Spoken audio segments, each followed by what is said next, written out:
नमस्कार, बहुत बहुत स्वागत है आप सभी का डीडी न्यूज के इस खास कार्यक्रम इस वक्त में। मैं हूं निखिल सिंह और क्या है इस वक्त की बड़ी खबरें जिनके बारे में विस्तार से जानने समझने को लेकर आपके मन में जिज्ञासा है। क्या है इन खबरों के मायने, क्या है इनके पीछे का एजेंडा। नहीं रहे अजित दादा पवार, शोक में डूबा महाराष्ट्र की सियासत में अजित पवार होने के क्या मायने थे, इस पर विस्तार से बात करेंगे और समझेंगे कि महाराष्ट्र की सियासत में ये शून्य जो उभरा है उसके क्या मायने हैं। पश्चिम बंगाल की सियासत की बात करेंगे जहां ममता बनर्जी के फिर मुस्लिम वोट बैंक को रिझाने के लिए उन्होंने दिया है बयान। तो अखिलेश यादव ने ममता बनर्जी को बताया है विपक्ष का सबसे बड़ा नेता।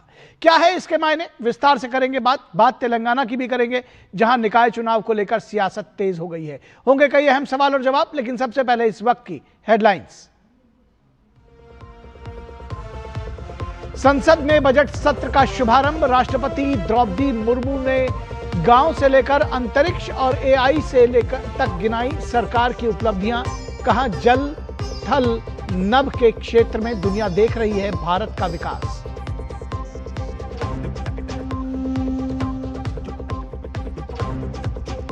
नहीं रहे महाराष्ट्र के उप मुख्यमंत्री अजित पवार, विमान हादसे में हुआ निधन। बारामती में लैंडिंग के वक्त हुए हादसे में विमान में सवार सभी लोगों की मौत।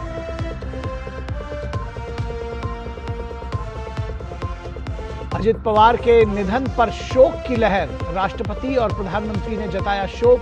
पीएम मोदी ने बताया जमीन से जुड़ा नेता। हादसे को लेकर महाराष्ट्र सीएम से की बात।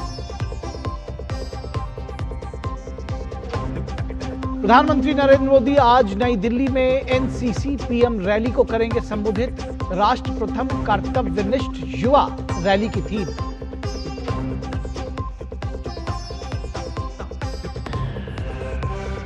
और अवैध बांग्लादेशी घुसपैठ को लेकर कोलकाता हाईकोर्ट की सख्ती और सीमा पर फेंसिंग के लिए अविलंब जमीन मुहैया कराने के आदेश के बाद पश्चिम बंगाल में आरोप प्रत्यारोप की सियासत तेज। अखिलेश यादव की मौजूदगी में मुख्यमंत्री ममता बनर्जी ने किया वोट बैंक पॉलिटिक्स का खुलासा। तो कहा आजादी के बाद जो भी लोग आए वो सभी भारतीय हैं। तो सबसे पहले बात अजित दादा पवार की, जो एक युग का अंत आज इस विमान दुर्घटना के साथ हुआ है। महाराष्ट्र की राजनीति में बहुत बड़ा नाम और 6 बार के राज्य के डिप्टी सीएम रहे अजित पवार का निधन हो गया है। वे 66 वर्ष के थे और बुधवार को महाराष्ट्र के बारामती के पास हुए निजी प्लेन क्रैश में उनका निधन हो गया है। यह हादसा तब हुआ जब अजित पवार का विमान पुणे के बारामती इलाके में उतरने की कोशिश कर रहा था। इस दुर्घटना में अजित पवार के अलावा 4 अन्य लोगों की मौत हो गई है। बुधवार सुबह जैसे ही यह खबर आई, पूरा महाराष्ट्र शोक में डूब गया। यह घटना महाराष्ट्र की राजनीति में एक बड़ा झटका है, खासकर जिला परिषद चुनावों के प्रचार के ठीक इस दौर में। अजित पवार राज्य के एक प्रमुख राजनीतिक नेता थे और उनकी मृत्यु से पार्टी, सरकार और बड़ी संख्या में उनके समर्थकों को गहरा आघात लगा है। अजित पवार का राजनीतिक सफर 1982 में शुरू हुआ जब वे एक चीनी सहकारी समिति के बोर्ड के लिए चुने गए।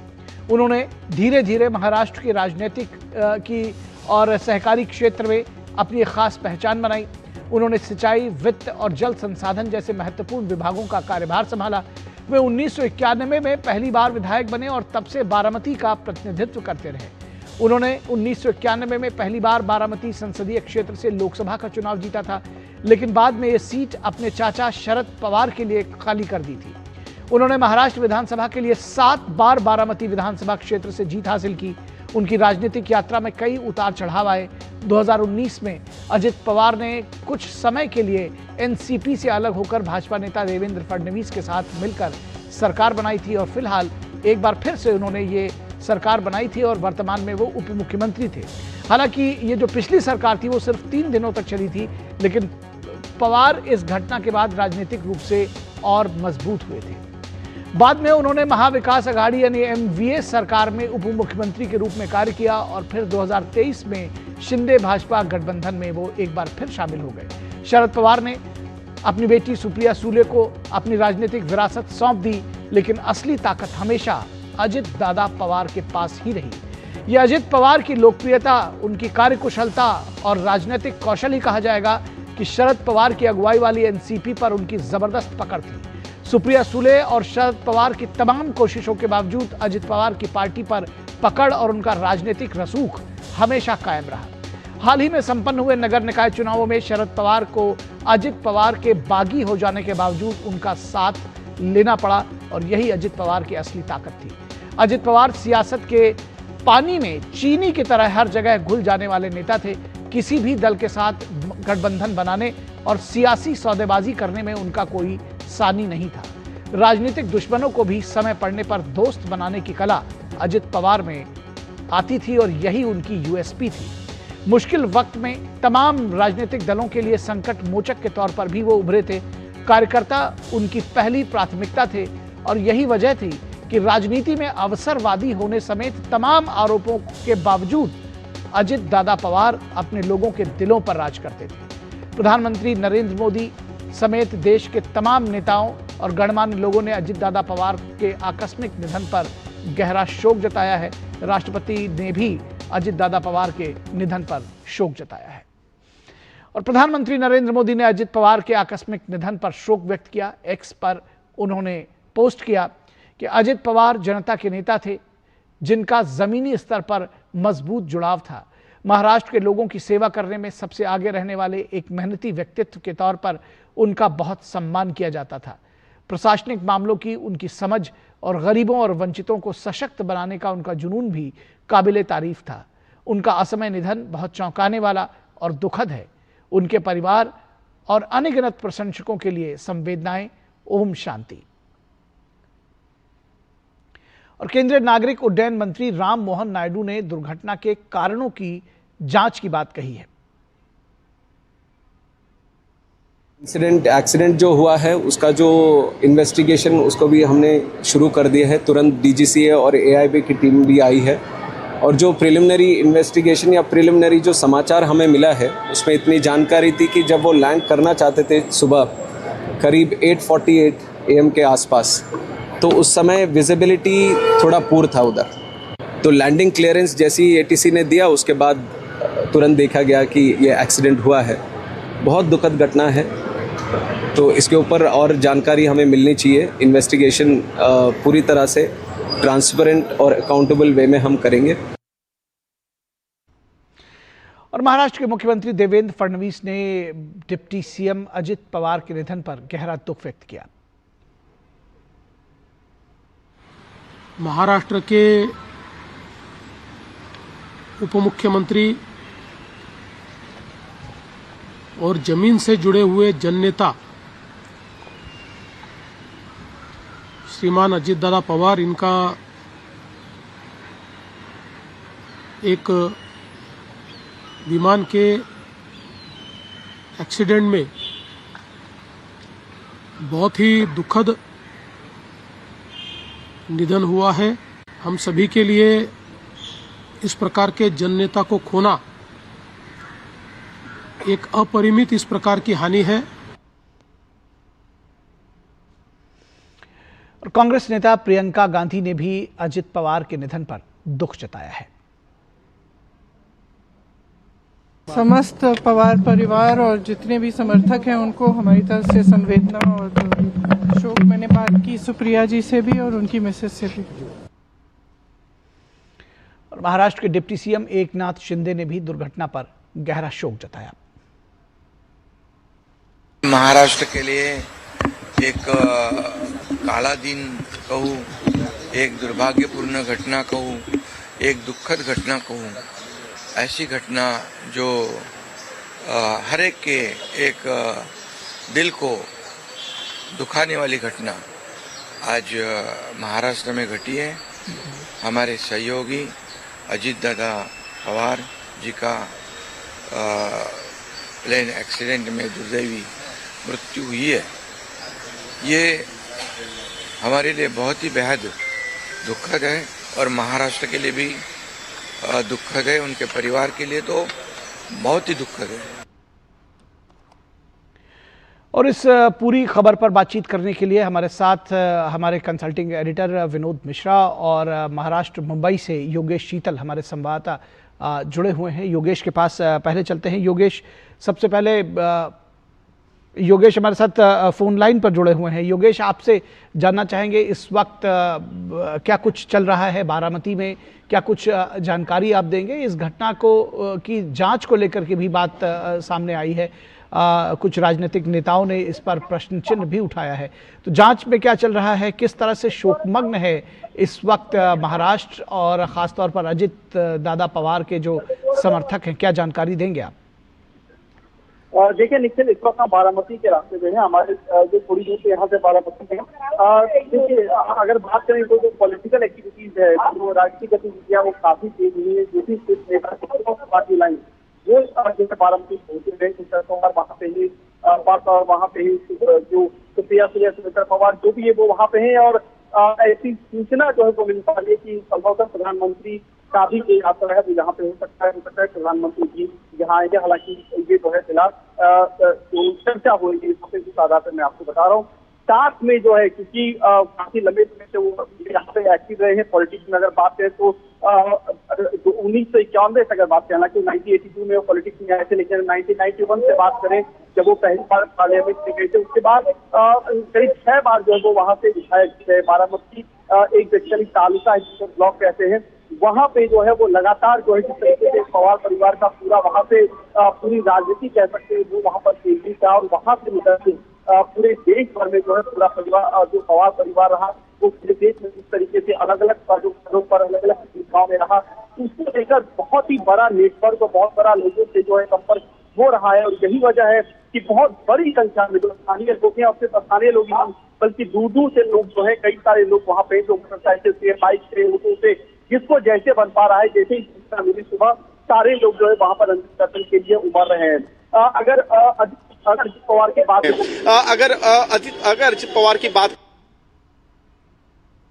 हुआ था जिस तरीके से मार्केट ऑपरेशन हुआ था, उसके बाद जो कोऑपरेटिव सेक्टर था या फिर बैंकिंग सेक्टर, ट्रेड यूनियन, इन सब चीजों की अगर बैंकिंग की बात करें तो कोऑपरेटिव बैंक से उन्होंने बहुत ज्यादा जो है उनका नेतृत्व था, उनका दखल था। और कुल मिलाकर अगर आप बात करेंगे तो पूरा वेस्टर्न पॉकेट जो है महाराष्ट्र का, चाहे वो पुणे है, सांगली, कोल्हापुर, सतारा, जो वेस्टर्न पॉकेट है जो कि बेसिकली ऑपरेटिव सेक्टर के लिए जाना जाता है, चाहे वो शुगर मिल्स की बात कर लीजिए, चाहे अन्य डेयरी क्रॉप्स की अगर आप बात कर लीजिए, यहाँ पर उनका काफी वर्चस्व और काफी जो है एसेसिबिलिटी थी। आप देखिए देवेंद्र फडणवीस की अगर बात को आप लेंगे या फिर एकनाथ शिंदे की बात है, किसी भी नेता की अगर आप बात को लेंगे तो वो एक चीज जो है वो जरूर कहते हैं कि वो जो कहते थे वो उस चीज को करते थे। तो अपने बात को चाहे वो कई ऐसे मौके आते थे महाराष्ट्र में, रिसर्च चीजें काफी डिफिकल्ट होती थी या फिर कोई डिसीजन लेना डिफिकल्ट होता था या फिर कोई जो टाइप होते हैं, जो एमओयूज होते हैं, वहाँ पे चीजें कई बार फंसती थी। तो इनको एक तरीके से आप कहते हैं कि डैमेज कंट्रोल या फिर जो आप कहते हैं कि जो संकट मोटर कुछ भूमिका में जो है को माना जाता था। दादा की संज्ञा दी गई, दादा का मतलब होता है बड़े भाई, तो बड़े भाई की संज्ञा जो है वो उनको दी जाती थी और काफी हसीन थे। तो अगर मैं बात करूँ 25 तारीख को मेरी जो है हम लोग वहाँ पे थे जब नांदेड़ में जो है हिंदू जाति का जो इवेंट चल रहा था, क्योंकि जो सिखों के नवे गुरु है गुरु तेग बहादुर की उनकी जो आदत से जो गुरुओं का कार्यक्रम था वहाँ पे वो आए थे, वहाँ पे हम लोग उनसे मुलाकात भी हुई थी। तो वो सार्वजनिक मंचों पर हमेशा रहते थे, फंक्शन काफी रहते थे, लोगों से एक्सेसिबिलिटी, हालांकि पूरे परिवार के अगर आप बात करें चाहे शरद पवार की बात कर ले तो कहा जाता है कि जो कृषि से जुड़ी हुई चीजें हैं उसकी बहुत बारीक समझ जो है वो पवार परिवार को रहती है और वही उनको आप कह सकते हैं विरासत में भी मिली थी।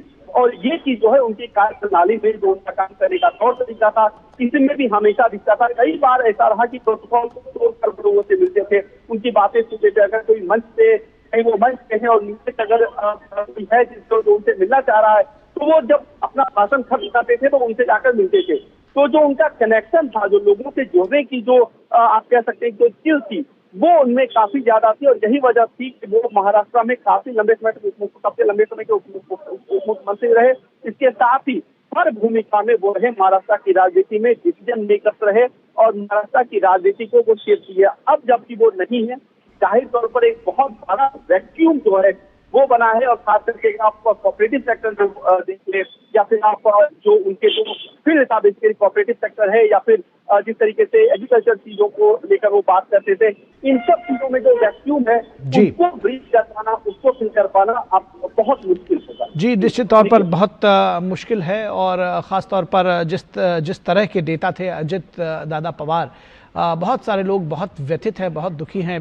विनोद मिश्रा जी, आपसे जानना समझना चाहेंगे, चीनी का जो बेल्ट है जिसको कहते हैं, वहाँ की उनकी राजनीति थी, कहते हैं कि राजनीति में वो पानी में वो चीनी की तरह घुल जाने वाले थे। दुश्मनों को, खासतौर पर राजनीतिक प्रतिद्वंदियों को दोस्त कैसे बना लिया जाता है और कैसे कब किस गठबंधन में वो चले जाएं, ये उनकी यूएसपी थी। अब उनके निधन पर एक तरफ से ममता बनर्जी समेत कुछ लोग कह रहे हैं कि उसकी जांच भी की जानी चाहिए। ये एक उसका पहलू है जिसके बारे में आप जानकारी देंगे। प्रधानमंत्री ने शरद पवार से, जो उनके चाचा हैं, उनसे भी बातचीत की है। पूरा महाराष्ट्र शोकमग्न है। कैसे देखते हैं अजित पवार का जाना? दुखद तो है ही, एक पॉलिटिकल वैक्यूम जो क्रिएट हुआ है उसको कैसे देखते हैं? निखिल, प्राइम मिनिस्टर मोदी ने अभी जो अपने शोक संदेश में कहा है कि अजीत पवार के जाने का दुख व्यक्त करते हुए कि जन जन के नेता थे अजीत पवार, और अजीत दादा परिवार के शोक में बिलखते हुए जब मैं अमरावती के उस टेलीविजन स्क्रीन पे आप देखते हैं वहाँ के लोगों का, तो मुझे लगता है कि इस देश में कम ही ऐसे नेता होंगे जिनके जाने पे आम लोग इस तरह से रिएक्ट करते हैं। वो सबके दादा थे। एक आम आदमी जो कभी कॉल करे, कभी मुश्किल में, कभी किसी को वक्त पे जरूरत पड़े और उसके लिए उसके सामने में अजीत दादा पवार मिलता था, तो मुझे लगता है इस देश में ऐसे कम ही लोग होंगे जिनको हर एक आम आदमी का, हर एक वैसे जो अंतिम पंक्ति में खड़े लोग हैं उनकी भी चिंता है, उनको भी सुध लेने की फुर्सत है। तो वो थे अजीत दादा पवार। और उसी के बात करते हुए जब आप कहते हैं कि वो कैसे चीनी में घुल जाने की उनकी एक राजनीतिक कला थी, तो ये बात भी देखने की बात है कि 6 बार के डिप्टी चीफ मिनिस्टर बने अजीत दादा परिवार में, तो ये शख्सियत थी।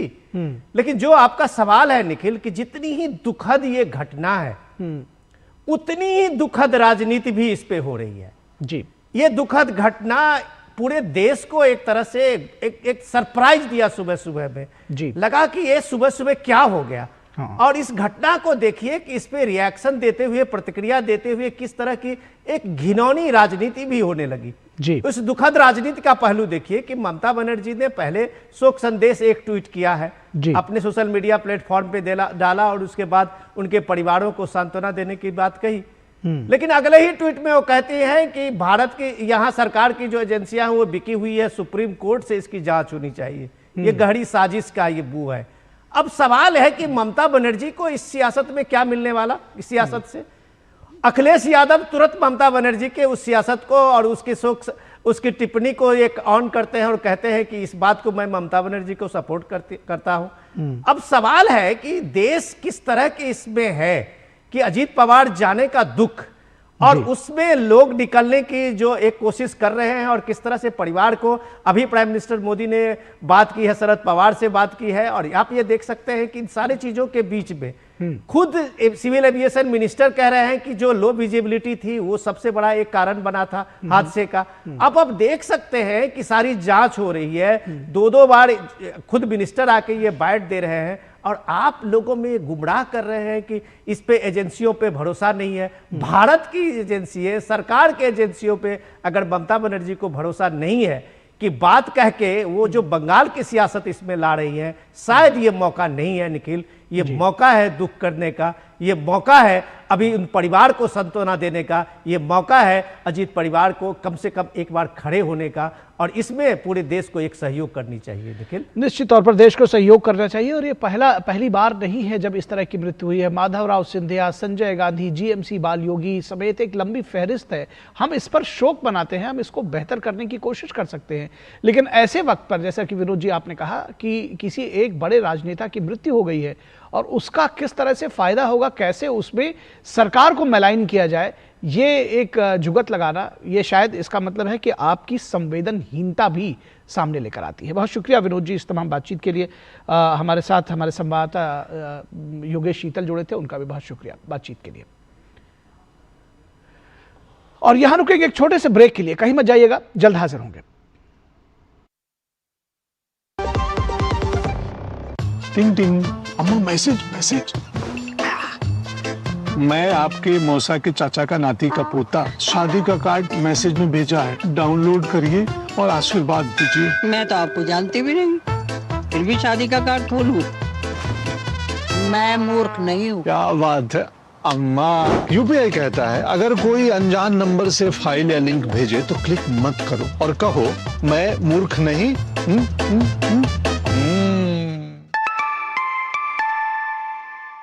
जाइए आप भी किसी का टेस्ट लीजिए। मेरी पसंद, मेरी पसंद, मेरी पसंद, मेरी पसंद,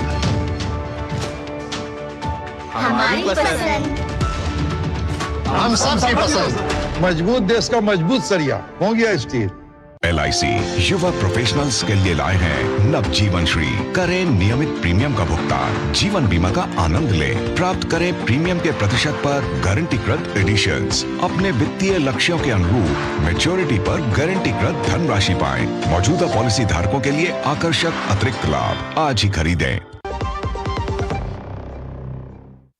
ब्रेक के बाद एक बार फिर आप सभी का स्वागत है और अब बात करेंगे पश्चिम बंगाल की सियासत की, जहां वोट बैंक पॉलिटिक्स को मिली है चुनौती। घुसपैठ पर लंबी सियासी चर्चा के बीच कलकत्ता हाईकोर्ट ने एक अहम फैसला दिया है। हाईकोर्ट के डिवीजन बेंच ने राज्य सरकार के लिए समय सीमा तय करते हुए यह आदेश दिया है। कोर्ट ने कहा है कि राज्य सरकार को 31 मार्च तक भारत बांग्लादेश सीमा पर 9 जिलों में कांटेदार तार लगाने के लिए BSF को जमीन आवंटित करनी होगी। बड़ा सवाल यह है कि केंद्र सरकार ने इस जमीन के अधिग्रहण के लिए फंड पहले ही आवंटित कर दिया था और अधिग्रहण की प्रक्रिया भी लगभग पूरी हो चुकी थी, लेकिन ममता बनर्जी सरकार ने BSF को अब तक जमीन का हस्तांतरण नहीं दिया था। हाईकोर्ट ने यह साफ किया कि इस मामले में SIR प्रक्रिया का बहाना बनाकर टालमटोल नहीं की जा सकती। राज्य सरकार को 31 मार्च तक हर हाल में जमीन हस्तांतरित करनी होगी। बड़ा सवाल यह है कि विपक्षी बीजेपी से जब कभी भी घुसपैठ और अवैध लोगों की चिंता व्यक्त की जाती थी तो ममता बनर्जी सीधे गृह मंत्री अमित शाह को इसके लिए जिम्मेदार ठहरा देती थी। वोटर शुद्धिकरण की पहल में सबसे ज्यादा चर्चा अवैध घुसपैठियों को लेकर ही है। चुनाव आयोग अपने SIR की प्रक्रिया में बंगाल के जेन्युइन वोटर्स की लिस्ट बनाने की हर संभव कोशिश कर रहा है, लेकिन TMC हर हाल में इसका पुरजोर विरोध करने पर उतारू है। बीजेपी का दावा है कि बांग्लादेशी घुसपैठियों को बचाने के लिए ही मुख्यमंत्री SIR का विरोध कर रही है। वजह सीएम ममता बनर्जी के बयानों से भी मिलती है। ममता बनर्जी कहती हैं कि कोई हिंदू हो सकता है, कोई सिख हो सकता है, कोई ईसाई हो सकता है, मैं क्या करूं?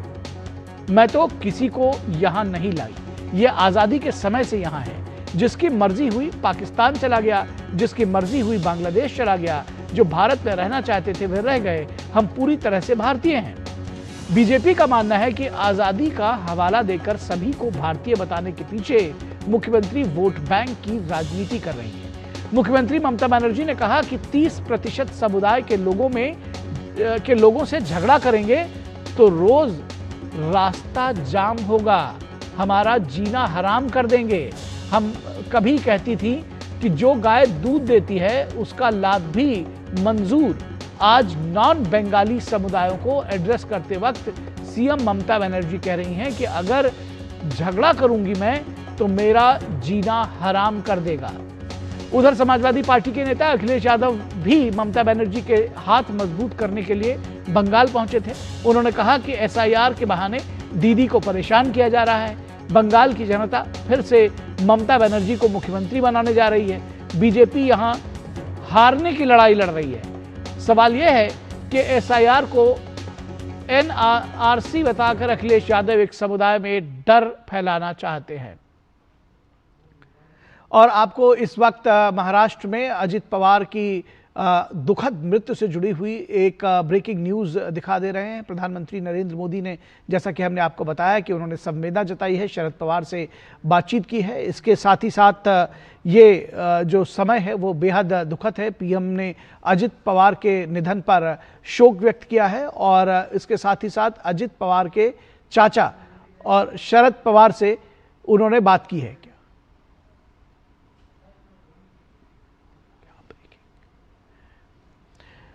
तो प्रधानमंत्री नरेंद्र मोदी ने अजित पवार के निधन पर शरद पवार से बात की है, उनको सांत्वना दी है और इस वक्त बारामती के पास जो निजी प्लेन क्रैश हादसा था उसमें अजित पवार का निधन हुआ था और इस वक्त बारामती में लोगों का हुजूम उमड़ पड़ा है अपने प्रिय नेता अजित पवार के अंतिम दर्शन करने के लिए, उन तक पहुंचने के लिए, उनसे जुड़ी हुई कोई भी जानकारी जुटाने के लिए। ये आप देख सकते हैं इस समय जो सड़कें हैं वो पटी हुई हैं लोगों से।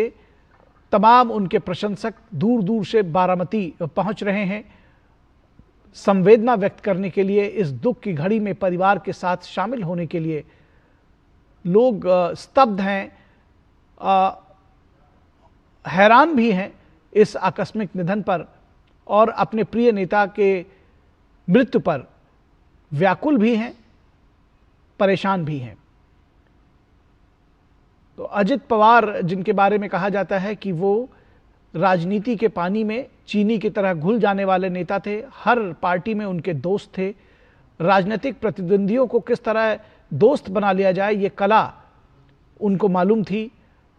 और जिस तरह प्रधानमंत्री ने कहा कि वो बहुत मेहनत करने वाले और लोगों के हितों के लिए काम करने वाले नेता थे, तो वो बहुत महत्वपूर्ण है। और यही वजह है कि आम लोग, उनकी राजनीति जैसी भी रही हो, व्यक्तिगत राजनीति में उन्होंने किसके साथ समझौता किया, किसका साथ छोड़ा, इससे आम लोग और आम कार्यकर्ताओं को बहुत सरोकार इसलिए नहीं था कि अजित पवार हमेशा उनकी सेवा के लिए 24 घंटे उनके लिए तत्पर रहते थे।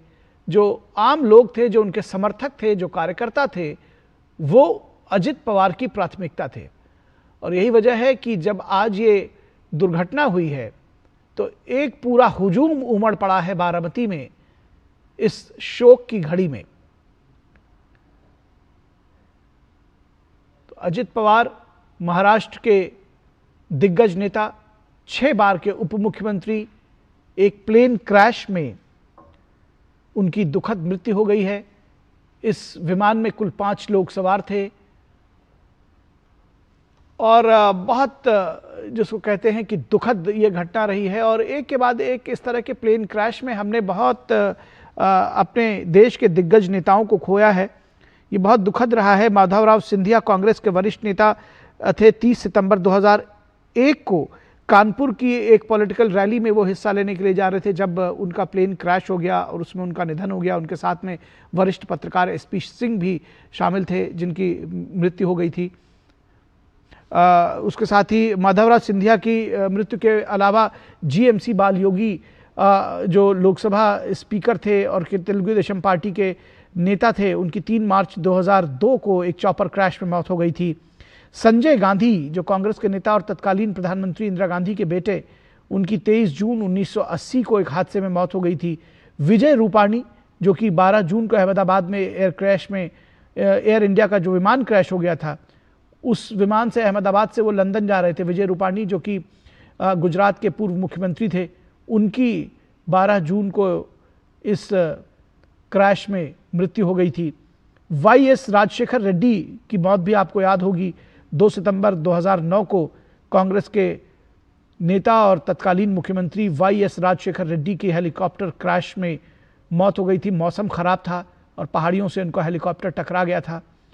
इसी तरह से दोरजी खांडू जो कि अरुणाचल प्रदेश के मुख्यमंत्री थे, उनका 30 अप्रैल 2011 को विमान हादसे में निधन हो गया था। वे पवन हंस की यूरोकॉप्टर हेलीकॉप्टर से तवांग से ईटानगर जा रहे थे और हेलीकॉप्टर लापता हो गया था। ख़राब मौसम और पहाड़ी इलाके में क्रैश हुआ था यह हेलीकॉप्टर और मुख्यमंत्री के साथ 5 लोग और इसमें उनकी दुखद मृत्यु हो गई थी। ओपी जिंदल और सुरेंद्र सिंह, प्रमुख उद्योगपति हरियाणा के तत्कालीन बिजली मंत्री ओम प्रकाश जिंदल और कृषि मंत्री सुरेंद्र सिंह की 31 मार्च 2005 को हेलीकॉप्टर क्रैश में दुखद मृत्यु हो गई थी।